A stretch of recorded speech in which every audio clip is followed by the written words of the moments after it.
perte serait encore plus dramatique. La densité de population a tellement augmenté ici que d'innombrables maisons le long de la côte se trouveraient inondées.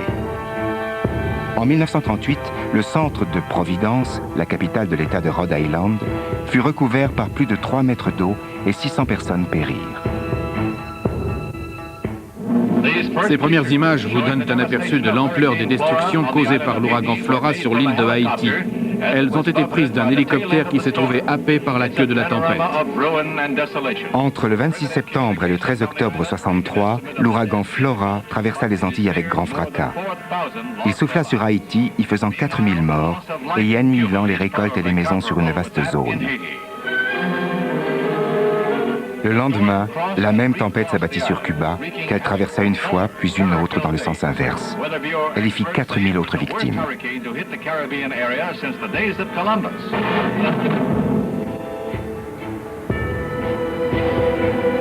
L'ouragan Camille gifla littéralement le Mississippi et la Louisiane avec des vents atteignant les 320 km/h, peut-être même plus. Ce sont les vents les plus rapides qu'on ait jamais enregistrés. Les pluies étaient torrentielles, 80 cm d'eau en 6 heures de temps. Le niveau de la mer monta de 8 mètres. 26 personnes avaient décidé d'organiser une fête pendant l'ouragan dans un immeuble en béton censé résister à la tempête. Tous périrent, sauf l'un d'entre eux qui réussit à sortir in extremis par une fenêtre du 3e étage sur un matelas transformé en radeau de fortune, juste avant que l'immeuble ne s'effondre. Plus tard, dans les années 70, grâce aux satellites, on put commencer à faire des prévisions un peu plus exactes. Mais on ne pouvait toujours rien faire pour arrêter les ouragans eux-mêmes. En 1988, un énorme ouragan défraya la chronique, Gilbert. Gilbert recouvrit toute la moitié ouest de la mer des Antilles et la quasi-totalité du golfe du Mexique. Dans l'œil de Gilbert, on enregistra des pressions records, les plus basses jamais observées. Il y avait 19 ans qu'un ouragan d'une telle violence n'avait pas atteint des terres.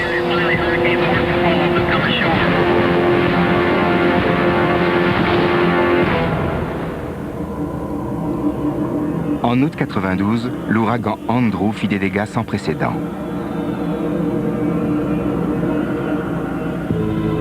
Il cingla une partie très peuplée des côtes de Floride au sud de Coral Gables. Andrew anéantit tout ce qui se trouvait sur son passage avant de traverser le golfe du Mexique pour dévaster la région de la Nouvelle-Orléans 2 jours plus tard.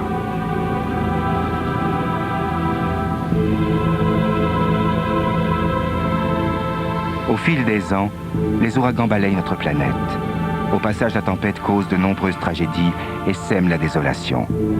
C'est pourquoi les scientifiques cherchent à mieux comprendre le fonctionnement des ouragans afin de mieux prévoir leur trajectoire pour que les hommes aient ainsi une chance d'échapper à leur furie dévastatrice.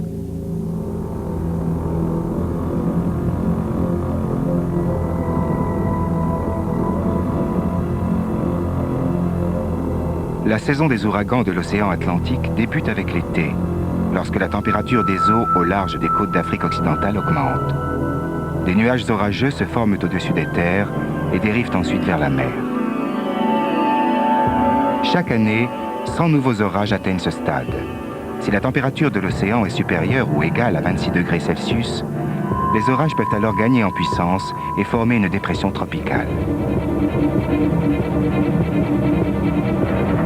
En moins de 2 semaines, cette zone de basse pression peut devenir le plus puissant des phénomènes météorologiques, un ouragan.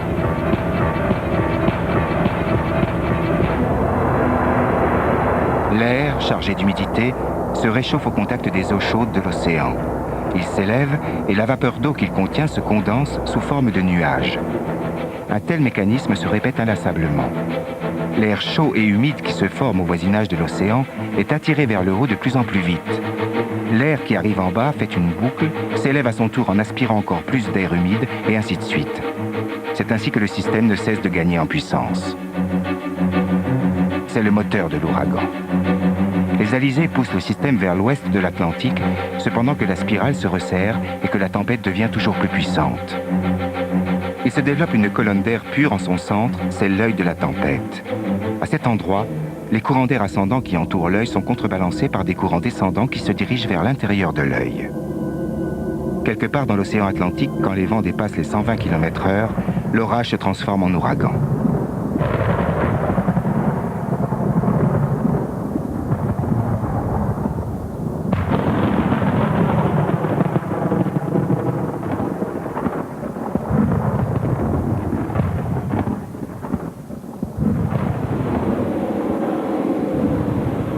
À Miami, les météorologues du Centre national d'études des ouragans suivent les orages de l'Atlantique 24 heures sur 24. Leur objectif, déterminer, parmi toutes ces dépressions, lesquelles peuvent se développer et devenir de véritables ouragans, puis lesquels de ces ouragans pourraient menacer les États-Unis. Ce sont ces scientifiques qui décident de donner l'alerte et leur décision peut entraîner l'évacuation de milliers de personnes. Si jamais ils se trompent, les conséquences sont gravissimes. Soit des millions de dollars seront gaspillés en vain, soit des milliers de vies humaines seront exposées. Afin de tenter de faire des prévisions, il leur faut un maximum d'informations sur l'évolution de chaque tempête, alors qu'elles sont encore à des milliers de kilomètres de là, au beau milieu de l'océan. Les bateaux, les vols commerciaux, des avions spécialement affectés à l'observation des ouragans et les radars côtiers envoient régulièrement des rapports au centre. La meilleure source d'information reste le satellite posté dans l'espace. 5, 4, 3, 2, mise à feu. Les moteurs tournent, la fusée décolle. Le satellite d'études météorologiques Joey vient d'être lancé.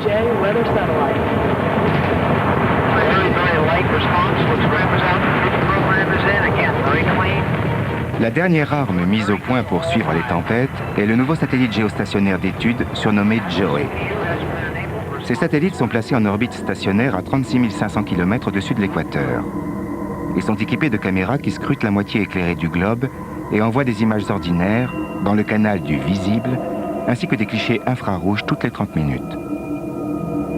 Les scientifiques étudient ces images pour repérer les tourbillons nuageux si caractéristiques qui s'éloignent de l'équateur.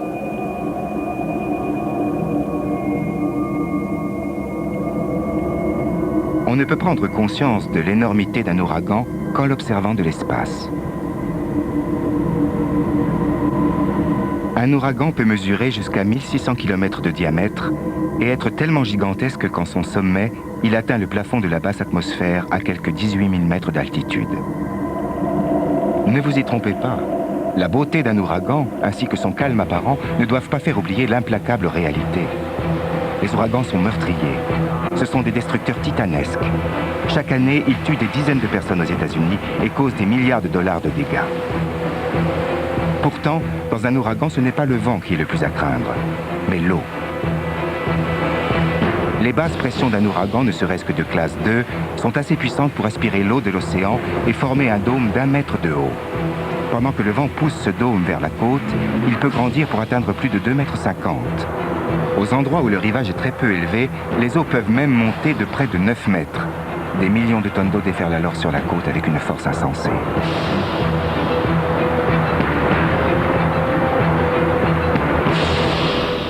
Voici l'ouragan Opal, au moment où il atteignit les rivages de Pensacola en Floride le 4 octobre 1995.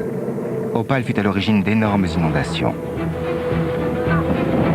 Il avait surpris les scientifiques de Miami.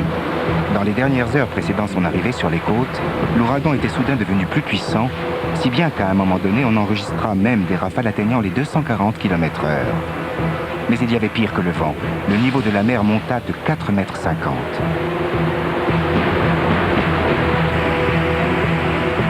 90% des personnes qui trouvent la mort dans un ouragan meurent par noyade.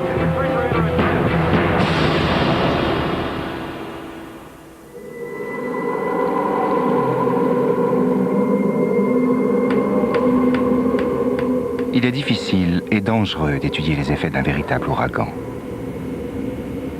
Mais en laboratoire, grâce à un système de soufflerie, on peut reproduire sans aucun risque les conditions qui existent au cœur d'une tempête.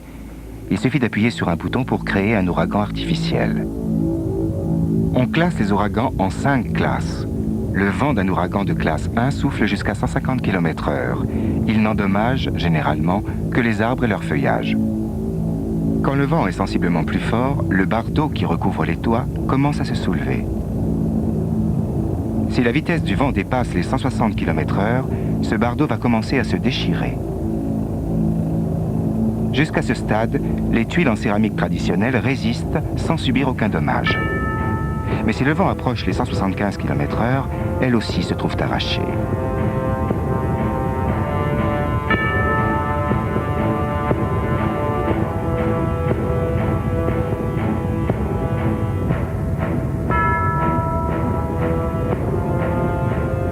Dans la soufflerie, le vent dépasse à présent les 175 km/h. C'est la limite entre classe 2 et classe 3. Il est presque impossible de se tenir face au vent, comme le montre cette expérience.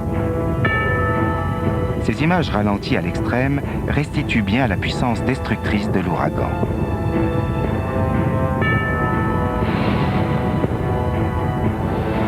Des débris volent en tous sens et la moindre poubelle peut se transformer en un projectile mortel. Au-dessus de 175 km/h, on a affaire à un ouragan de classe 3. Il y a longtemps que les tuiles en céramique ont toutes été arrachées. Étonnamment, le bardeau résiste et va affronter le souffle furieux d'un ouragan de force 4. Des rafales à plus de 210 km/h qui cinglent avec une force écrasante, vous donnant la sensation d'encaisser une volée de coups de poing. Notre homme n'a pu le supporter que pendant 15 secondes. S'il n'avait été retenu par un harnais de sécurité, le vent l'aurait emporté.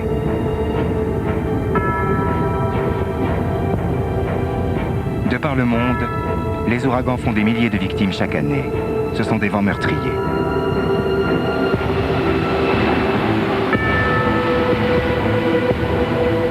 Le nom ouragan s'applique aux tempêtes qui sévissent dans l'Atlantique et en certains points du Pacifique. L'appellation diffère selon les pays. Dans l'ouest du Pacifique, on les appelle typhons.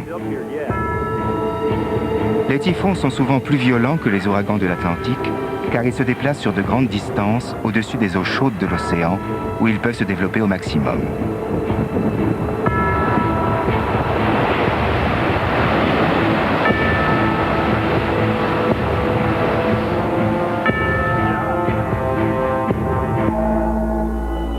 En moyenne, 2 gros typhons s'abattent sur le Japon tous les ans. Le pays du soleil levant est l'un de ceux qui ont subi les vents les plus violents de la planète. Les typhons ne sont pas seulement plus violents, ils sont aussi 2 fois plus fréquents que les ouragans de l'Atlantique. Tous les ans, l'ouest du Pacifique est balayé par une vingtaine de typhons de force maximale. En Australie, on les appelle cyclones ou Willy Willy. Dans l'hémisphère sud, la rotation du vent autour de l'œil ne se fait pas dans la même direction que dans l'hémisphère nord. Au sud, il tourne dans le sens des aiguilles d'une montre. Le cyclone le plus dévastateur de l'histoire de l'Australie s'est abattu sur Darwin le jour de Noël en 1974. Il y fit 48 victimes. Les dégâts étaient considérables. En une seule tempête, la majeure partie de Darwin fut détruite. Les cyclones frappent aussi les côtes de l'Inde et du Bangladesh.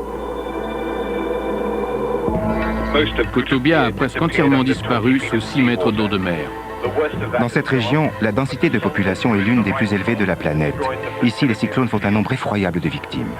Les inondations ont laissé des boues empoisonnées derrière elles. 75 000 personnes, soit 60% de la population de l'île, ont trouvé la mort. Le Bangladesh est très peu élevé par rapport au niveau de la mer. C'est pourquoi il est si exposé.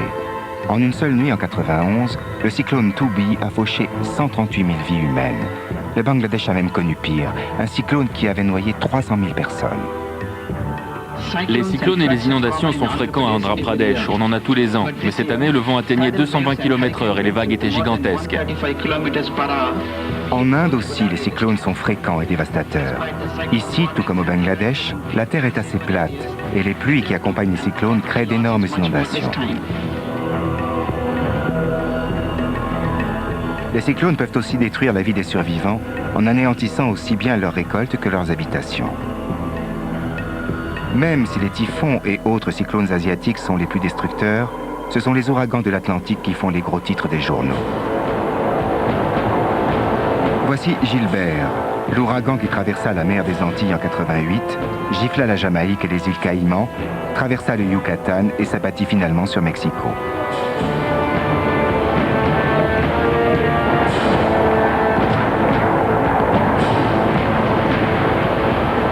Cyclone, typhon, ouragan. Même si le nom change, la puissance reste identique partout dans le monde.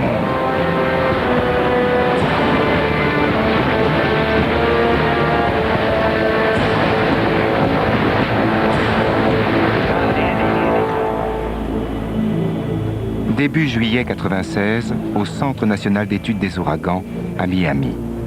L'atmosphère est tendue. On observe de près la deuxième tempête de la saison, le nom de cette masse inquiétante, Bertha. On vient de recevoir un message d'un avion qui volait dans cette zone. Ils ont enregistré des vents soufflant à 180 km/h. On dirait que Bertha va atteindre les côtes. Les météorologues doivent prendre désormais des décisions cruciales. Les questions sont toujours les mêmes. Où et quand Bertha va-t-elle frapper? Et surtout avec quelle violence?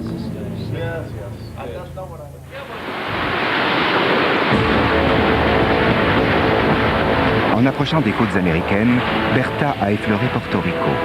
Elle ne cessait de gagner en violence.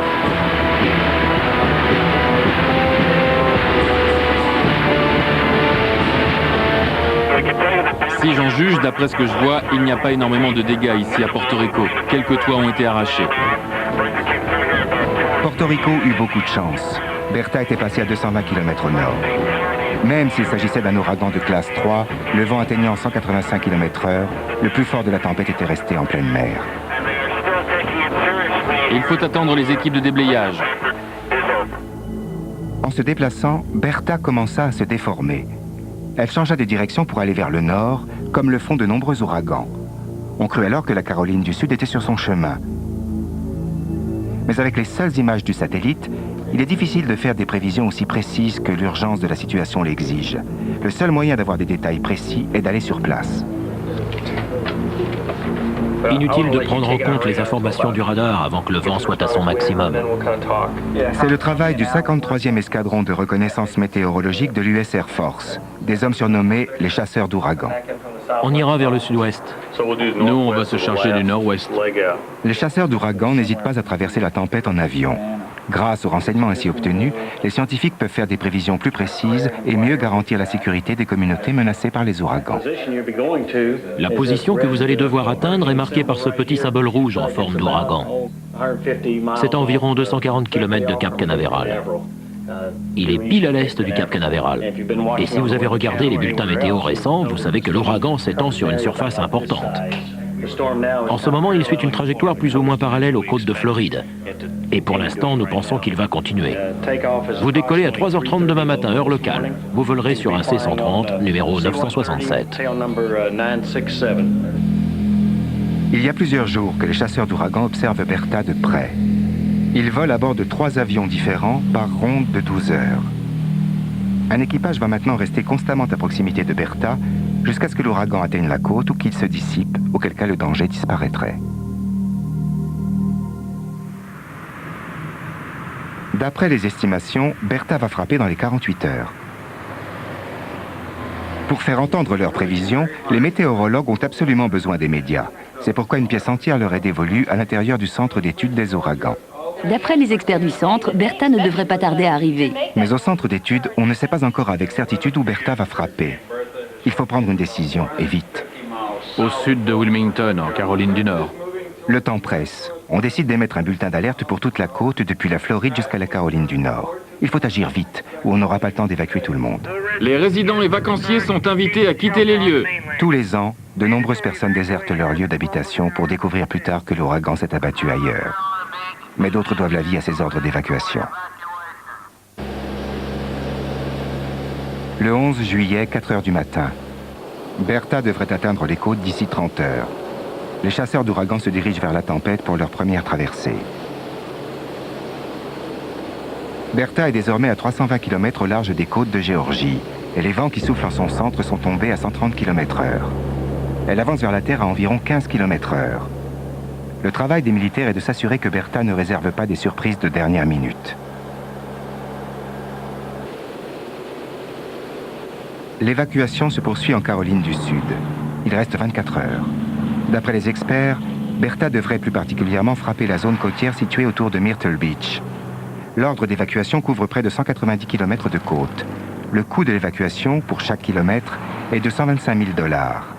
Toute prévision inexacte entraîne d'énormes frais pour rien.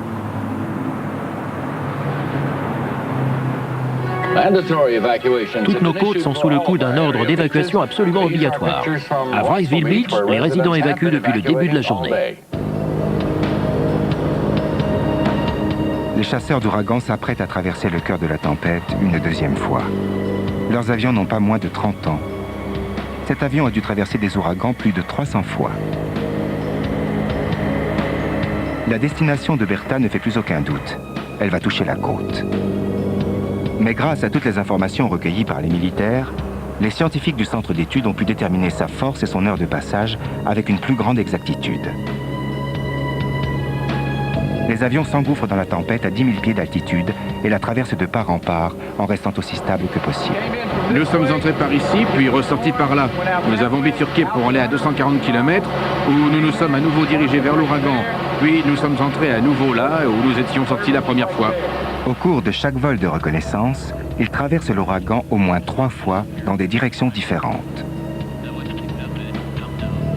À 10 000 pieds au-dessous, les vagues sont en train de grossir considérablement.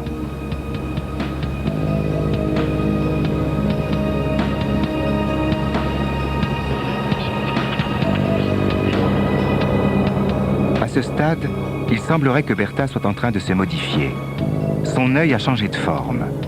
Alors que le pilote amorce un virage pour entamer son 3e passage, on aperçoit le tourbillon qui anime le centre de l'ouragan à 80 km sur la gauche. Les informations envoyées par les chasseurs d'ouragans montrent que les vents de Bertha ont quelque peu ralenti, mais pas suffisamment pour que l'on crie victoire. Le vent est tombé à 130 km/h et la tempête vient d'entrer dans le Gulf Stream. D'après nous, les conditions y sont réunies pour qu'elle ne gagne pas de puissance. Mais ce n'est qu'un des facteurs à prendre en compte et il vaut mieux ne courir aucun risque. Donc, ne la quittons pas des yeux. L'ouragan Bertha devrait atteindre les côtes d'ici 24 heures et c'est un gros ouragan malgré tout. En 1997, les prévisions concernant les ouragans ont fait un grand bond en avant avec l'apparition du nouvel avion de recherche, le Gulfstream G4, qui vole plus haut et plus vite que ses prédécesseurs. Pour faire des prévisions météorologiques exactes, il faut beaucoup d'informations. Grâce à ce nouvel avion, la quantité de données recueillies devrait doubler. On espère ainsi améliorer les prévisions de près de 20%.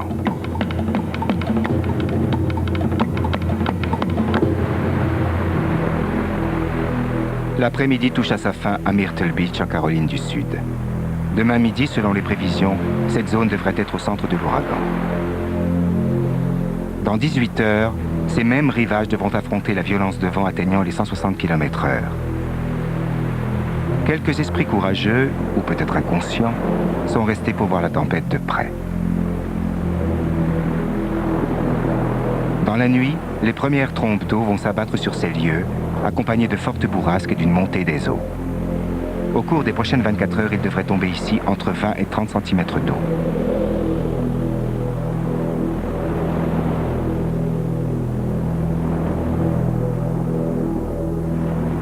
Myrtle Beach est désormais presque déserte.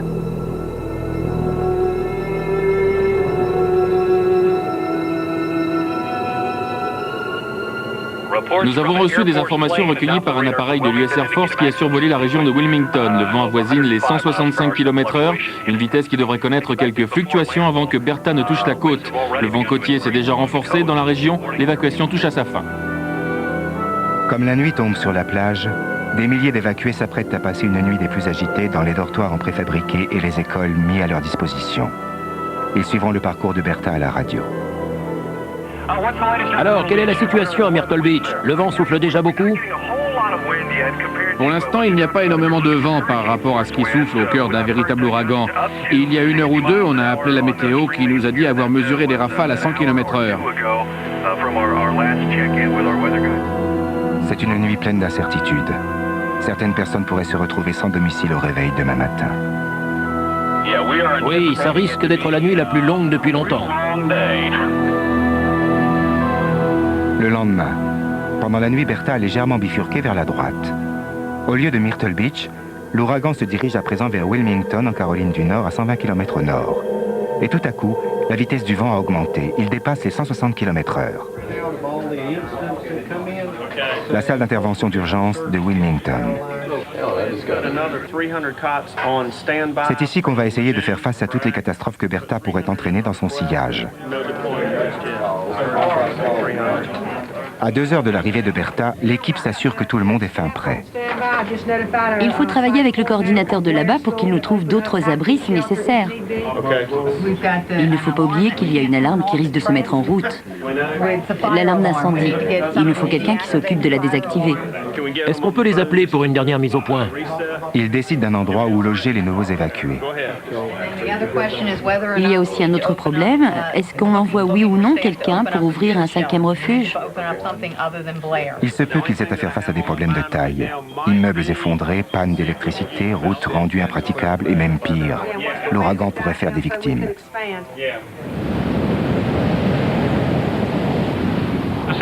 Le centre de l'ouragan Bertha se trouve à 32 degrés 8 de latitude nord et 78 degrés 4 de longitude ouest, à 170 km au sud de Wilmington. Bertha continue à avancer vers le nord à un peu plus de 20 km/h. Il y a de plus en plus de vent, le maire est à mes côtés. Êtes-vous prêt à affronter Bertha?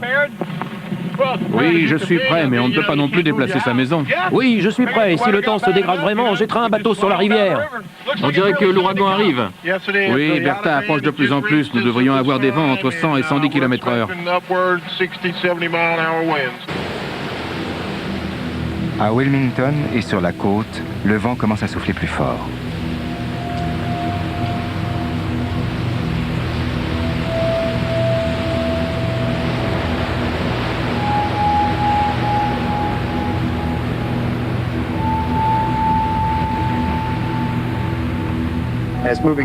Bertha avance vers le nord-est, vers la côte, et devrait atteindre les côtes d'ici 2 heures. Le vent souffle autour de 170 km/h et sa vitesse de progression est de 20 km/h. Vendredi 12 juillet, Bertha atteint la côte à Cape Fear.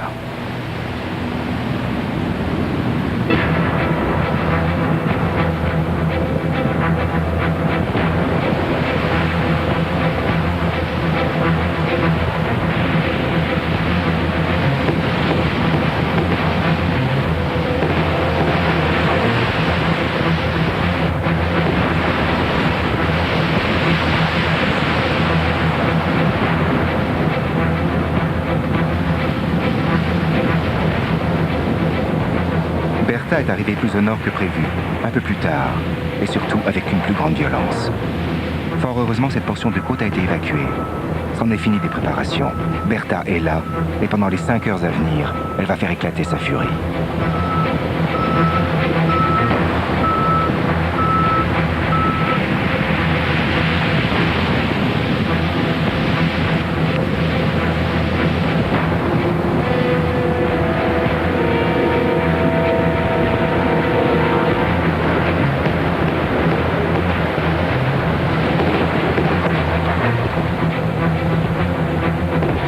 Pendant toute la journée, nous poursuivons nos reportages détaillés sur le passage de Bertha. Il est 11h40, Bertha est déjà plus violente avec des vents autour de 170 km/h. Tous les préparatifs sont terminés pour faire face aux urgences. Ça souffle ici. Dans la salle d'intervention d'urgence de Wilmington, il ne reste plus qu'à attendre. Toute personne grièvement blessée ou se trouvant au mauvais endroit est parfaitement impuissante si elle est prise dans le souffle de la tempête. Une fois que les vents dépassent 110 km/h, les secours ne peuvent plus intervenir. La seule chose qu'ils soient en mesure de faire est d'établir les actions à entreprendre en priorité après le passage de l'ouragan. À part le toit de la maison voisine qui s'est envolé, est-ce que tout va bien?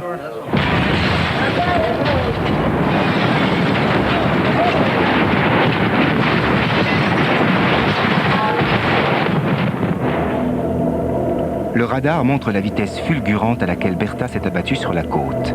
Les vents les plus forts mirent un petit moment à l'atteindre. Ils s'avérèrent d'une violence terrifiante.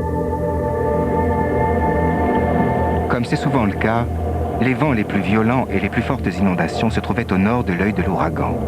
Surf City, à 40 km au nord, perdit sa jetée.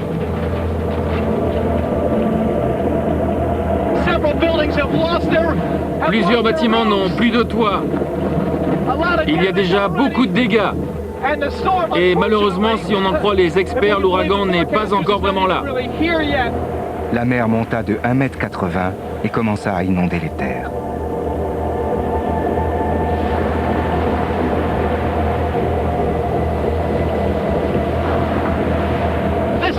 On a du mal à tenir debout, et si je me trouvais au coin d'une maison où le vent s'engouffre avec plus de force, ce serait encore pire.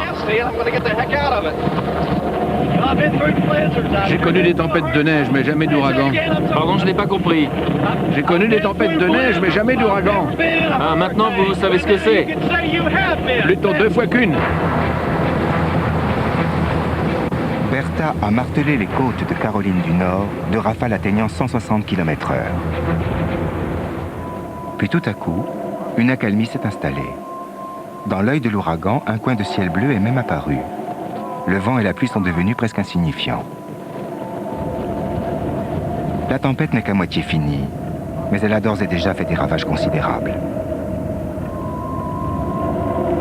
Tant qu'ils sont dans l'œil de l'ouragan, ceux qui ont choisi de rester sur place peuvent constater l'étendue des dégâts. Janet Turner a trouvé un toit supplémentaire dans sa cour. Nous, on était en train d'écouter le vent et de se demander à quel point ça allait empirer. Il n'y avait plus de courant. Quand le toit de l'autre bâtiment a commencé à s'arracher, on a cru que c'était le nôtre. C'était assez effrayant.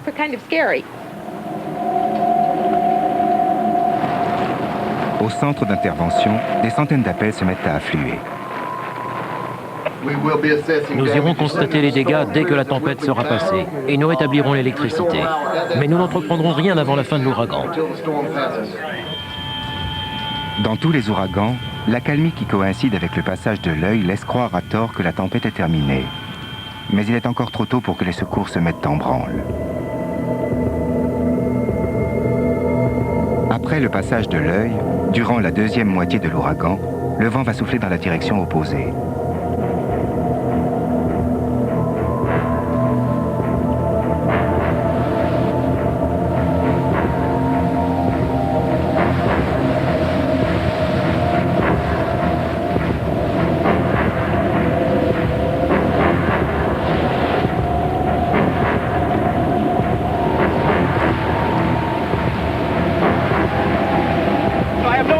Je ne comprends pas trop ce qui se passe en ce moment, mais ce que je peux vous dire, c'est qu'il fait extrêmement mauvais.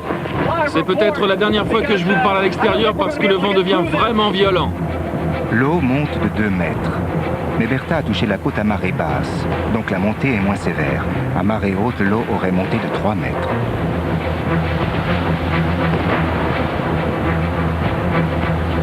Les ouragans peuvent amener une autre forme de danger. Les services météorologiques viennent d'émettre des bulletins de mise en garde contre la formation éventuelle de tornades en Caroline du Nord. Ils concernent les comtés de Brunswick, New Hanover, Pender, Robeson et Columbus. Toutes les conditions sont réunies pour que des tornades et des orages se forment autour de ces zones. Soyez sur vos gardes et restez à l'écoute. Nous vous tiendrons au courant.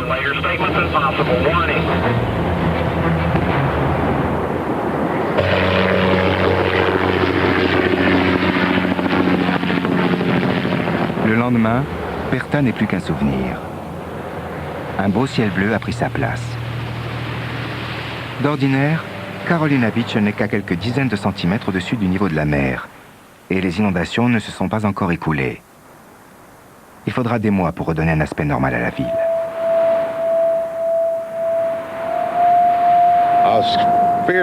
J'ai eu la peur de ma vie. Vous vous rendez compte? Pendant 1 heure, j'ai eu l'impression que j'allais y rester. J'ai bien cru que tout l'immeuble allait s'effondrer d'un instant à l'autre. J'ai vraiment eu peur, j'entendais les murs craquer. Je peux vous assurer que la prochaine fois qu'un ouragan passe dans le coin, je ne resterai pas là. Je m'en irai illico presto.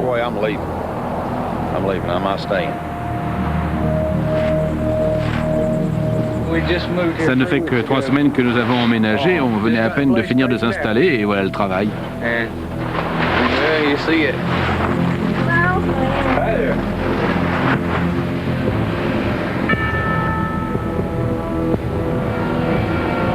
Après le départ de Bertha, les équipes de réparation se sont installées à Wilmington. Il leur faut dégager les quelques 31 000 tonnes d'arbres et de branchages qui jonchent le sol. 113 000 foyers sont privés d'électricité et 12 personnes sont mortes. Mais même si Bertha est partie, il est toujours interdit d'aller sur la côte. Non, pour le moment, l'accès est interdit. Le pont est toujours fermé, monsieur.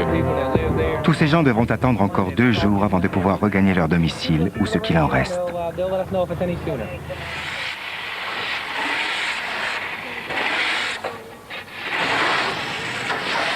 le grand nettoyage peut commencer et on fait appel à toutes les bonnes volontés pour prêter main forte.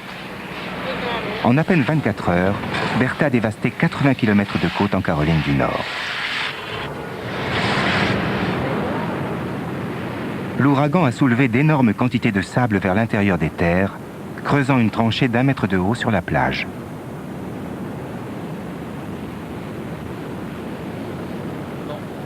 Bertha a littéralement ravalé les façades des maisons du littoral. Bertha est le premier ouragan de la saison 1996 à atteindre des côtes. La tempête a fait 270 millions de dollars de dégâts. Les ouragans peuvent facilement transformer la moindre planche en missile. Toutes les structures assez hautes sont particulièrement exposées au vent. Les ouragans font subir de sérieux dommages aux moyens de communication et aux lignes électriques. Les routes sont bloquées, ce qui rend le travail des équipes de réparation plus difficile. Et de nombreuses routes sont même complètement détruites. L'onde de tempête et les vagues gigantesques les rayent de la carte, purement et simplement. L'eau inonde la côte. Les ouragans peuvent emmener des dizaines de bateaux vers le rivage, les y entassant comme de vulgaires jouets.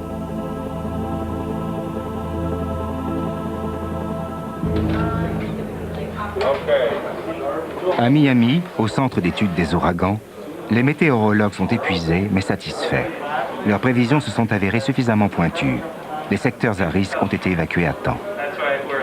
Mais ils restent néanmoins sur le qui-vive. Chaque année, l'Atlantique connaît en moyenne 6 ouragans. Quelque part au large de l'océan, il se pourrait qu'un autre ouragan meurtrier soit en train de grossir. Le deuxième ouragan menaçant est Édouard. La plupart des ouragans de l'Atlantique arrivent vers le sud de la mer des Antilles, puis amorcent un virage vers le nord.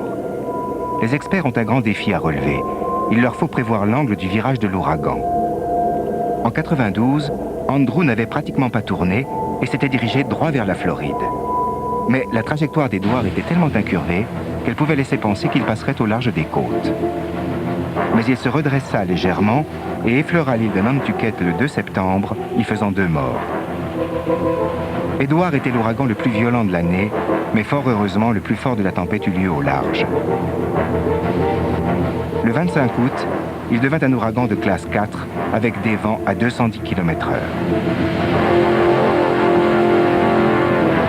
Pendant les 9 jours qui suivirent, le vent ne tomba jamais au-dessous des 180 km/h.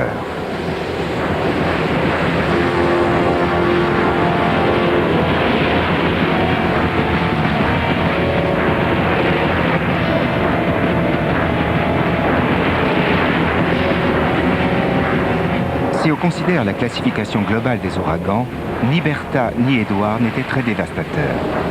Après leur passage, la saison des ouragans était à moitié écoulée pour 96 et jusqu'à présent, les États-Unis avaient eu de la chance. Mais c'était compté sans la venue de Fran, juste après Édouard. Alors que la trajectoire de Fran s'incurvait vers le nord, il grandit et ses vents gagnèrent en puissance. Quand Fran atteignit les côtes le 5 septembre, les rafales soufflaient jusqu'à 210 km/h.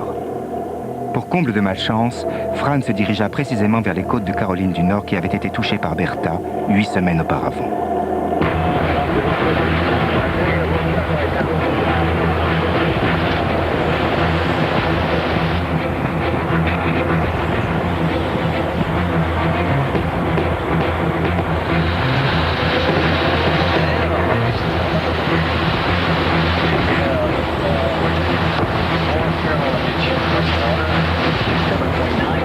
Fran était un ouragan monstrueux qui entama son œuvre destructrice sur la côte le jeudi 5 septembre à 20h45. Voici des images filmées à Carolina Beach, la ville balnéaire qui avait essuyé la furie de Bertha. Toute la région de Cape Fear est sous le coup du bulletin d'alerte, mais restez vigilants même ailleurs.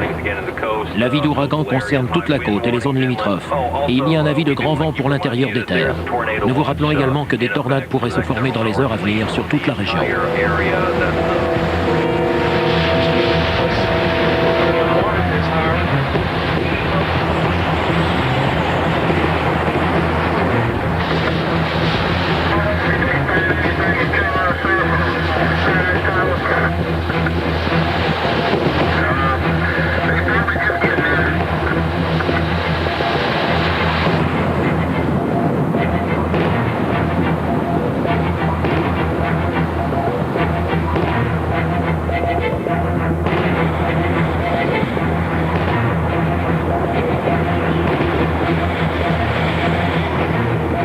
des vents d'une violence extrême, la tempête fut accompagnée d'une montée des eaux allant de 2 à 4 mètres. C'est d'ailleurs ce qui fit le plus de dégâts. Attention, le point culminant de l'ouragan va bientôt s'abattre sur la région. Il vous faut absolument rester à l'abri dans des bâtiments solides, de préférence sur des terrains surélevés. Sinon, rabattez-vous de toute urgence vers les abris de secours.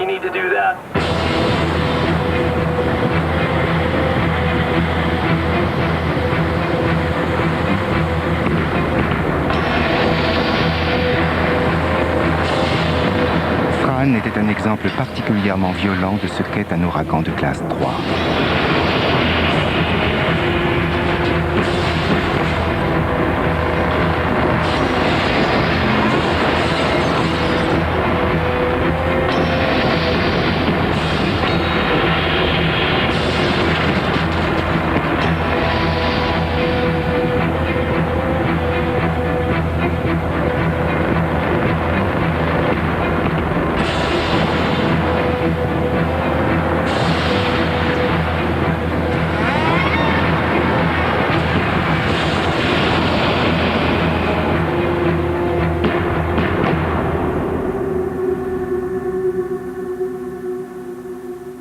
Fran fit 27 victimes. Près de 2000 maisons furent détruites et les dégâts se chiffrèrent à 3,2 milliards $.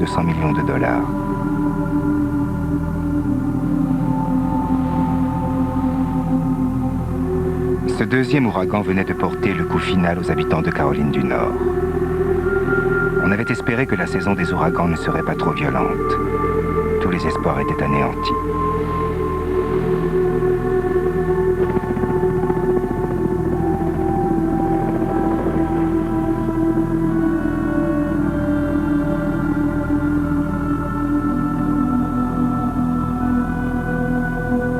Le lendemain matin, Fran faisait la une de tous les journaux.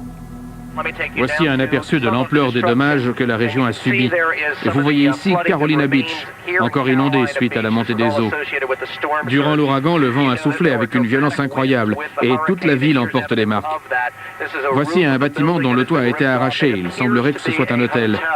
On voit les chambres. Il y a des morceaux de toiture et de bois qui sont tombés directement sur les lits. D'innombrables bateaux se sont trouvés emportés vers l'intérieur des terres. Nous sommes juste à côté du littoral. Les inondations entrent dans les terres sur environ 1,5 km. Bien des maisons ont perdu leurs tuiles. Comme nombre d'entre elles sont construites sur pilotis, elles sont restées au-dessus du niveau de l'eau. Il y a un fait surprenant. De nombreuses lignes électriques semblent ne pas avoir été endommagées. Le toit d'une station-service a été renversé par le vent. Il n'en demeure pas moins que les conséquences auraient pu être bien plus graves. C'est l'illustration de ce que peut être la furie destructrice de Dame Nature.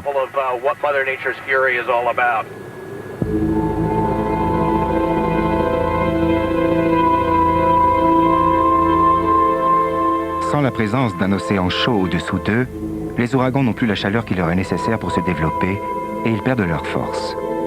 Mais ils sont tellement puissants et étendus qu'il faut plusieurs jours avant que les ouragans ne disparaissent, même au-dessus de la terre ferme. Fran poursuivit sa course vers le nord et vers l'intérieur en direction de Washington. Sa force ne commença à s'atténuer qu'à ce moment-là. 24 heures après son passage en Caroline du Nord, Fran passait au-dessus de Washington et y déversait ce qu'il lui restait de pluie. En 3 heures, 12 cm d'eau recouvrirent la capitale des États-Unis et jusqu'à 40 cm aux alentours.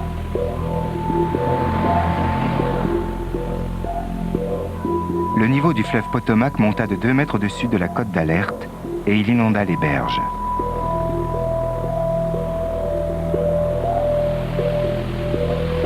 On dut faire des barrages avec des sacs remplis de sable à quelques centaines de mètres de la Maison Blanche.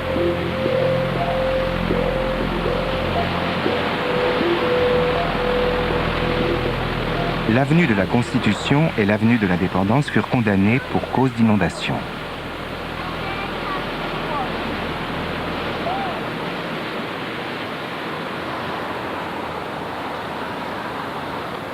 Suite au passage de Fran, Washington connut les inondations qui comptent parmi les pires de l'histoire de la ville. En 1996, des satellites ont photographié toute la saison des ouragans. Voici les conditions atmosphériques qui ont régné de juillet à octobre 96, défilant en accéléré. 9 ouragans se sont formés, dont 6 de classe 3 ou plus, soit le nombre le plus élevé d'ouragans depuis 61.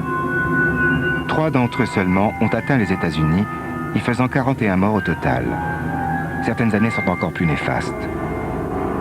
Sur une durée de 100 ans, les chercheurs ont noté la trajectoire des ouragans qui traversent l'Atlantique. C'est le meilleur moyen de constater à quel point il est difficile de prévoir leur parcours. La plupart d'entre eux traversent en allant droit vers l'ouest, puis bifurquent vers le nord à l'approche des côtes américaines.